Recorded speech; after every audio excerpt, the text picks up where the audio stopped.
दोस्तों नमस्कार और आप देख रहे हैं न्यूज़ बकेट में आपका स्वागत है। ओम प्रकाश राजभर लगातार सीटों के लिए जद्दोजहद कर रहे हैं और एनडीए में शामिल हुए हैं और लगातार ये कह रहे हैं कि हमें 3 सीट मिलनी चाहिए। हमारे साथ हैं ब्रजेश राजभर हैं, ये भी अपने पार्टी के राष्ट्रीय अध्यक्ष हैं। ये बताइए कि जिस तरीके से ओम प्रकाश राजभर पार्टी बीजेपी में गए हैं और उसी में दामन में हैं, लेकिन आपको क्या लगता है कि भारतीय जनता पार्टी उनको 3 टिकट की जो मांगे कर रहे हैं 3 टिकट की, वो टिकट देगी? एक भी टिकट नहीं मिलेगा। और इसके लिए मैं आपको ले चलना चाहता हूं 2019 के लोकसभा के चुनाव में ओम प्रकाश राजभर जी को 5 सीटें मिल रही थी भारतीय जनता पार्टी की तरफ से। चुनाव आते आते जैसे नज़दीक आते आते ऐसी स्थिति आई कि लास्ट समय में ओम प्रकाश राजभर जी से भाजपा के लोगों ने कहा कि मैं 1 सीट दूंगा, प्रत्याशी आपका होगा, सिंबल हमारा होगा। और वो लड़ाना चाहते थे अपने बेटे को, और वो मैदान छोड़ करके भाग गए और समाज को संदेश दिए कि समाज के हिस्सेदारी और आरक्षण के लिए हमने अपने मंत्रालय को त्याग दिया। बहुत बड़ा प्रोपेगेंडा बनाए। और लास्ट में हुआ क्या जानते हैं?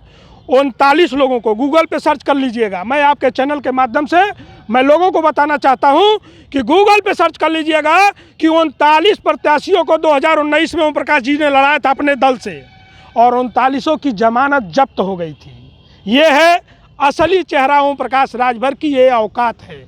और आज ओम प्रकाश राजभर फिर अपने ही जाल में, पुरानी कहावत है कि अपने ही जाल में बहेलिया फंस गया है। फंसाने तो चले थे समाज को, लेकिन आज फंसाते फंसाते वही स्थिति आई कि ओम प्रकाश राजभर अपने ही जाल में स्वयं फंस गए। और फिर वही 2019 दोहराया जाएगा। भारतीय जनता पार्टी, इन्होंने चैलेंज किया था कि मैं पिछड़े दलित अल्पसंख्यक समाज की लड़ाई लड़ने वाला व्यक्ति हूं। मैं तो चैलेंज करता हूं, ओम प्रकाश राजभर आज पिछड़े दलित अल्पसंख्यक समाज की आप लड़ाई लड़ते हो, विपक्ष की लड़ाई लड़ रहे थे। आज विपक्ष के सांसदों को निलंबित कर दिया गया। विपक्ष आज पिछड़े दलित अल्पसंख्यकों को रौंदा जा रहा है, कुचला जा रहा है, आरक्षण अधिकार को रौंदा जा रहा है।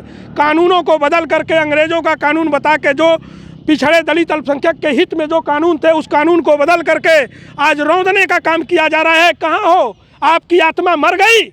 आप लोग कहाँ हो जो पिछड़े की लड़ाई लड़ने वाले, चाहे अनुप्रिया पटेल हो, चाहे संजय निषाद जी हो, केशव मौर्य जी हो, ओम प्रकाश हो, अनिल राजभर हो, ये लोग हैं कहाँ? इनकी तो आत्मा मर चुकी है।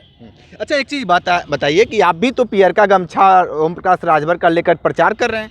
ये पियर का गमछा न ओम प्रकाश राजभर का है और न तो महेंद्र राजभर का है, किसी का नहीं है। ये पियर का गमछा हमारे राष्ट्र रक्षक चक्रवर्ती सम्राट महाराजा सुहेलदेव राजभर जी का, ये उनका परिधान रहा है और उनकी एक पहचान है। और इसके लिए हम हमेशा अपने सर पे रखते हैं।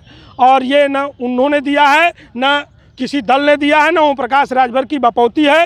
ये रंग है, इस रंग से चक्रवर्ती सम्राट महाराजा सुहेलदेव राजभर की पहचान। सवाल ये बताइए कि ओम प्रकाश राजभर को जिस तरीके से ये कहा जा रहा है कि महज उनको 3 ही सीट चाहिए, वो 3 ही सीट क्यों मांगते हैं?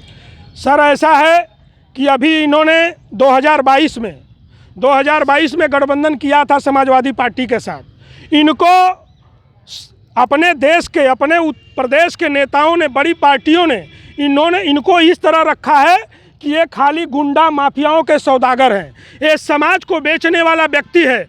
जब माफियाओं की बात आती है तो बड़े दल कहते हैं कि किसी ऐसे छोटे दल को टिकट दिलवा दो जिससे हमको अकलंक ना लगे। आप देखिए, समाजवादी पार्टी मुख्तार अंसारी के बेटे अब्बास अंसारी को टिकट देना था, ओम प्रकाश राजभर के दल से टिकट दे दिया। क्योंकि ये माफियाओं के, इनको पैसे के लिए काम करना है, इनको समाज के अधिकार आरक्षण से लेना देना नहीं है।